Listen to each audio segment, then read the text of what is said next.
ఓం శ్రీ గురుభ్యో నమః. అందరికీ నమస్తే అండి. మనం రోజుకి భగవద్గీతలోని ఒక శ్లోకం, ఆ శ్లోకం యొక్క అర్థం చెప్పుకుంటున్నాం కదండి.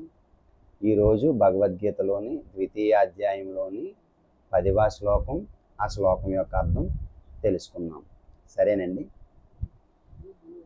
తమువాచ హృషీకేశ ప్రహసన్నివ భారత సేనయోరుభయోర్మధ్యే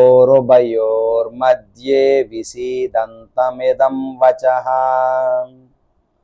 ఓ ధృతరాష్ట్ర, ఉభయ సేనల మధ్య శోక సంతుప్తుడైన అర్జునుని చూచి శ్రీకృష్ణుడు మందహాసముతో ఇట్లు పలికెను అని సంజయుడు ధృతరాష్ట్రుడితో చెప్తున్నాడనమాట.